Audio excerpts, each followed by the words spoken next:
O Senhor esteja convosco. Ele está no meio de nós. Proclamação do Evangelho de Jesus Cristo segundo Lucas. Glória a vós, Senhor.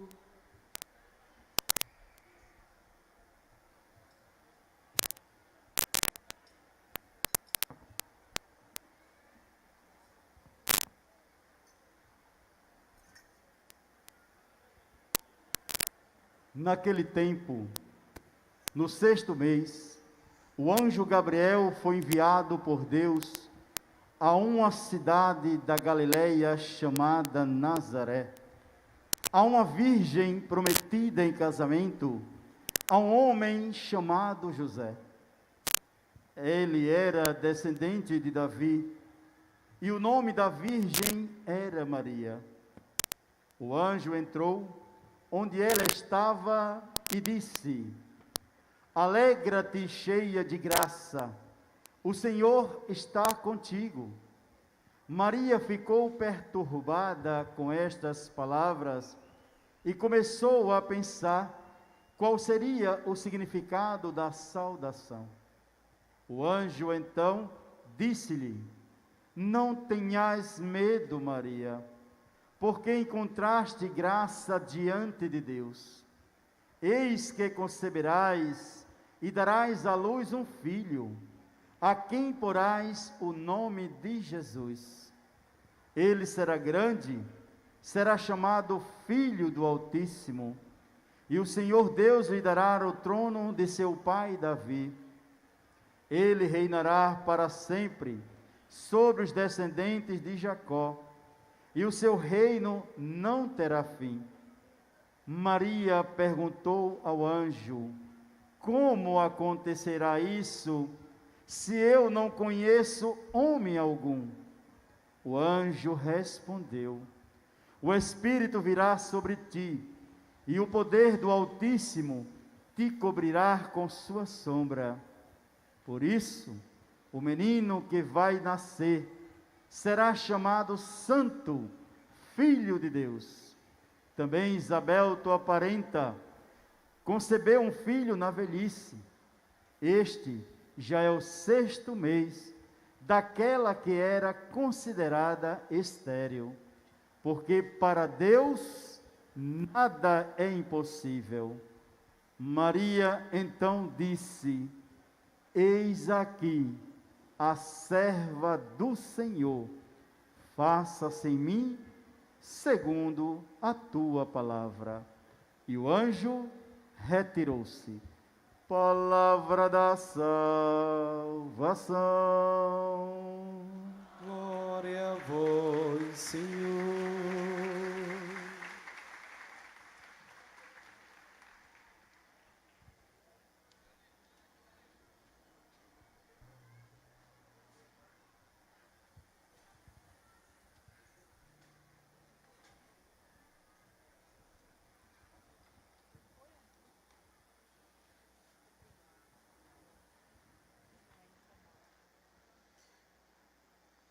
Meus queridos irmãos, Padre Luiz Vieira, vice-provincial dos Redentoristas, Padre Pedro Luiz, pároco e reitor desse santuário, demais irmãos presbíteros, tanto da nossa arquidiocese quanto também da congregação dos padres redentoristas, saúdo os diáconos aqui presentes, seminaristas, religiosos e religiosas, saúdo todos que estão nos acompanhando através da TV Pai Eterno, que está transmitindo para todo o Brasil esta nossa celebração eucarística, e também a nossa Rádio Olinda transmite a celebração. Saúdo cada um de vocês, meus irmãos, minhas irmãs, aqui presentes, vivendo essa experiência bonita, de alegria, de encontro com Deus, através de Nossa Senhora, a nossa querida Mãezinha do Céu, que nós amamos tanto. E aqui estamos aos seus pés, a sua imagem tão significativa, tão bonita, né, para todos nós, né, e que expressa de fato essa bondade de Maria como mãe, que vem ao nosso encontro, que procura escutar o clamor dos filhos. Basta ver a quantidade de pessoas que chegam aqui para agradecer a Nossa Senhora tantos benefícios recebidos. E Maria é de fato a medianeira, é aquela que vela por cada um de nós, no desejo, sobretudo, de nos aproximar cada vez mais do seu Filho Jesus. Neste dia 8 de dezembro, nós estamos também encerrando o ano dedicado a São José, convocado o ano passado, exatamente na mesma data, através de uma carta muito bela, feita pelo Papa Francisco, para motivar a comunidade a refletir sobre as virtudes de santidade deste homem de Deus, escolhido para ser o pai adotivo de Jesus. Patris Corde, com o coração de pai. Exatamente o título da carta do Santo Padre, onde ele coloca em destaque as virtudes deste homem de Deus, sobretudo a fé, o silêncio, a obediência de José, que tem muito a nos ensinar, a todos nós, né, que entendemos perfeitamente que a nossa vocação é aprender com esses que nos antecederam e que viveram uma vida santa, que procuraram de fato viver plenamente na graça de Deus.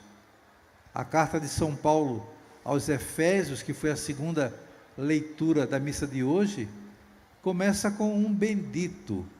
É o apóstolo Paulo dando graças a Deus por aquela comunidade e por toda a igreja que caminha, a igreja que estava sendo estruturada, e demonstravam então maturidade, procurando caminhar na fé, caminhar como irmãos. E o apóstolo Paulo então lembra para a comunidade de Éfeso e para todos nós, que a vocação do cristão é ser santo, sede santos e irrepreensíveis no amor. É aquilo que São Paulo coloca na carta que nós escutamos.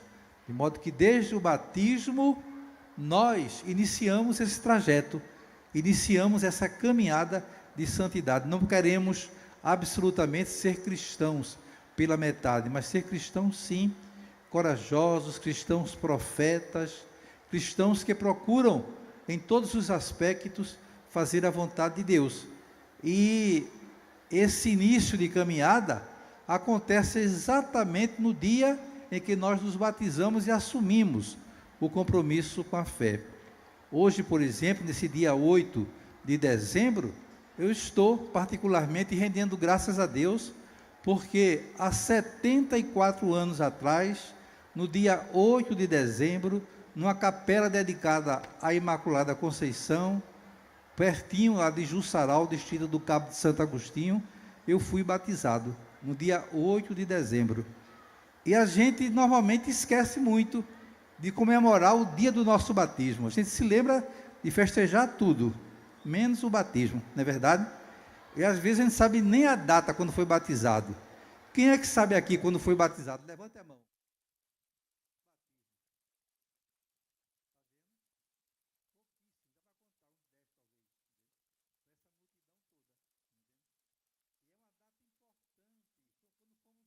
Nós renascemos, né, para a graça de Deus, e começamos então essa nossa caminhada, né, para a santidade.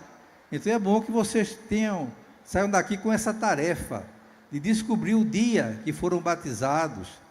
Teve há um tempo atrás, né, o Papa João Paulo II fez uma proposta para que todos nós voltássemos à fonte onde nós fomos batizados. chegar lá perto da pia batismal que nos gerou, né, para a fé, e fazer uma boa oração, uma boa revisão de vida, procurar saber como é que nós estamos vivendo aquela graça tão grande que recebemos naquela ocasião, naquela igreja, naquela pia batismal, como é que nós estamos vivendo o nosso compromisso. Então é muito importante que a gente faça isso. Vamos assumir essa tarefa, que vai ser bom, e comemorar também o dia que nós fomos gerados para a igreja, gerados para Jesus Cristo, para caminhar realmente na santidade. Hoje nós celebramos a Imaculada, Maria, que foi concebida sem pecado original. É o dogma, o terceiro dogma mariano, proclamado em 1854. Esse dogma que afirma que Maria não teve pecado, ela foi isenta do pecado original. Todos nós nascemos com o pecado original e precisamos lutar para combater todo o pecado. Em geral, nós temos dificuldades de reconhecer as nossas limitações, os nossos pecados. Vejam o que aconteceu no livro do Gênesis, na leitura que nós escutamos. Claro que numa linguagem figurada da época, mas para explicar o amor de Deus. Deus nos ama de tal forma que nos deixou num paraíso. O paraíso é a expressão de tudo aquilo que é necessário para que o homem seja feliz. Mas havia algo que não foi permitido, e a tentação vai exatamente para aquele ponto. Como as pessoas disseram, é muito bom fazer o que a gente não pode, o que é proibido, não é? E aquilo foi o que aconteceu com Adão. Adão foi chamado a atenção por Deus, né, porque ele comeu do fruto que não era permitido. E o que é que o homem faz? Joga para a mulher a culpa. Não, foi a mulher que me sugeriu. Não joga para a mulher a culpa, né? A mulher, por sua vez, joga para a serpente. E a gente é assim mesmo, a gente tem dificuldade de assumir as coisas. Todos nós temos nossas limitações, temos nossas fraquezas, nossos pecados, mas dificilmente a gente tem coragem de bater no peito e reconhecer: eu pequei. Isso é uma coisa bonita, é uma virtude. O pecado faz parte da natureza humana, nós somos pecadores, mas o que é importante mesmo é você reconhecer que você é fraco, que você precisa da misericórdia de Deus e contar com essa misericórdia. Não somente contar com a misericórdia de Deus, mas sobretudo procurar viver essa experiência com os nossos semelhantes. Quando o nosso irmão falha, peca, nos ofende gravemente, que tenhamos coragem de perdoá-lo. Caso contrário, a gente nem podia rezar o Pai Nosso. Como é que eu vou rezar? Santificado seja o teu nome, venha a nós o teu reino, perdoa as minhas faltas, assim como nós perdoamos a quem nós ofendemos, não é? Se nós não perdoamos aos nossos devedores, como é que nós vamos pedir a Deus, né, que nos perdoe também? Porque é importante que tenhamos a humildade de entender, né, que do mesmo jeito que eu preciso da misericórdia de Deus, também os meus irmãos precisam da minha misericórdia, da minha caridade, do meu amor. E nesse sentido, né, Nossa Senhora, ela nos ajuda muito. Mulher é aquela que está prevista no livro do Gênesis, lá no final do livro do Gênesis, na história do pecado, se fala em Deus, então, quando culpa a serpente, ele diz: uma mulher vai esmagar a tua cabeça, você vai rastejar o tempo todo aí, a vida inteira, pela poeira, e uma mulher vai esmagar a sua cabeça. Essa mulher é Nossa Senhora. Mais tarde acontece na pessoa de Maria. Vocês vejam que a imagem de Nossa Senhora, que nós estamos aqui celebrando, a Imaculada, ela tem exatamente uma serpente lá no pé da imagem, no pé de Nossa Senhora, para lembrar essa passagem, né, do Gênesis. Maria, ela foi toda pureza. O Evangelho de Lucas que nós escutamos é um evangelho que se repete muito. Sabemos que são poucos os textos da Escritura que falam sobre a infância de Jesus, por isso são tão repetitivos. Lucas é quem fala um pouquinho mais, mas essa passagem da Anunciação nós escutamos tantas vezes. Mas claro que o Evangelho é boa nova, é a boa notícia da salvação, e devemos sempre escutar o Evangelho dessa forma, como uma boa notícia. E essa boa notícia que o Evangelho de hoje nos traz, começa nos lembrando que todo cristão tem que ser alegre, tem que ser feliz. porque ele tem Deus consigo. O que é que o anjo diz a Nossa Senhora? Primeiramente, alegra-te, cheia de graça, o Senhor é contigo, o Senhor está com você, então alegre-se. E faz uma saudação assim muito bonita. E o Evangelho diz que Maria ficou perturbada, né, com esta saudação, porque ela não entendeu aquilo que estava acontecendo. E diante dessa perturbação de Maria, o que é que o anjo diz? Não tenhas medo, Maria, porque encontraste graça diante de Deus. Então não temos que ter medo de coisa alguma. Se nós temos Deus no coração, se Ele caminha conosco, por que ter medo de alguma coisa? Ele é o escudo da nossa vida, vai sempre nos defender, vai sempre nos ajudar, de fato, a superar qualquer barreira, qualquer dificuldade que se coloque à nossa frente, e nós saímos então revigorados, fortalecidos com a graça de Deus. E isso é a experiência de Nossa Senhora. Nossa Senhora teve dúvidas, claro, perguntou ao anjo, quando ele fala de que ela foi a escolhida para ser a mãe do Salvador, ele fala, como é que vai acontecer isso? Eu não conheço homem algum. E o anjo mostra que tudo acontecerá pela ação de Deus, é o Espírito Santo de Deus que vai dar essa graça. E Maria, lá no final do Evangelho, ela dá uma resposta que a gente deveria guardar no coração profundamente. Vamos mais uma vez escutar esta palavra de Nossa Senhora como um propósito para a nossa vida. Lembra-se o que ela diz lá no final do Evangelho de hoje? Estão lembrados? Faça-se como? Faça-se em mim segundo a tua palavra. Não foi isso? Vamos todo mundo repetir essa palavra de Nossa Senhora? Faça-se em mim.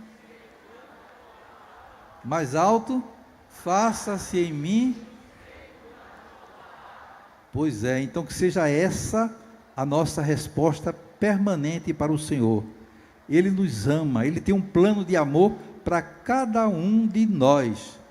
E a gente tem que ter coragem de seguir a vontade de Deus, não fazer a nossa vontade, mas a vontade de Deus. E dizer sempre, como Nossa Senhora, faça-se em mim segundo a tua palavra, para que a palavra de Deus realmente se realize em cada um de nós, se concretize o projeto que Ele tem para a nossa vida, e confiando na graça de Deus, que possamos trilhar esse caminho que vamos acertar, com certeza, não é?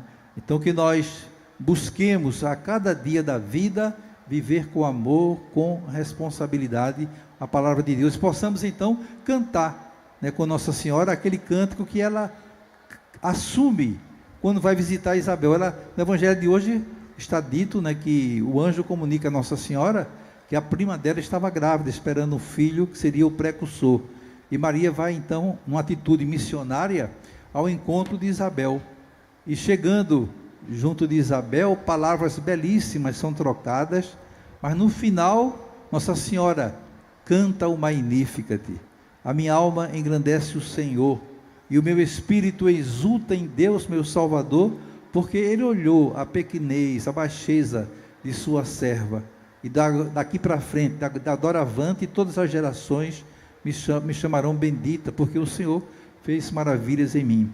Então, isso são palavras ditas por Maria, mas isso é o cântico da igreja. E o que é a igreja? A igreja é o povo de Deus. A igreja não é o templo, claro que é importante também, mas a igreja é povo de Deus, somos nós que somos batizados e nos tornamos igreja.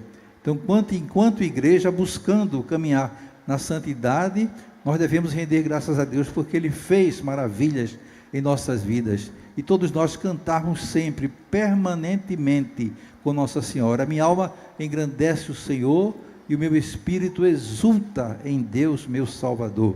Devemos estar sempre exultando. É tão bom estarmos aqui, nessa fraternidade, nessa unidade, nessa alegria. Então, que essa experiência seja permanente na vida de cada um de nós, que voltemos para as nossas casas restabelecidos espiritualmente, mais motivados a viver o nosso batismo, a viver o nosso compromisso de vida cristã. Quantas pessoas vieram aqui agradecer a Nossa Senhora, né, porque conseguiram superar a enfermidade, sobretudo nesse tempo agora da pandemia, que graças a Deus a gente vê que a vacina, né, está funcionando, e é graças à vacina que já tomada por maior número de pessoas que nós estamos aqui, um pouco mais protegidos, mas não podemos de maneira nenhuma, repito, negligenciar os cuidados. Mas tudo isso é Deus que dá inteligência ao homem para que ele possa avançar. Nunca se tomou conhecimento de uma vacina que foi providenciada com tanta rapidez como a vacina contra a Covid. De modo que é tanta oração, é tanto clamor do povo, e Deus vem então ao nosso encontro atendendo os nossos apelos. Então, meus irmãos e minhas irmãs, que Nossa Senhora seja de fato a nossa mãe, assumamos Maria como mãe. Ela é a mãe de cada um de nós, ela nos olha, ela se antecipa em nos ajudar. Sejamos gratos por isso e renovemos nessa noite tão bonita o nosso compromisso com o Senhor, o nosso compromisso com Maria. Amém.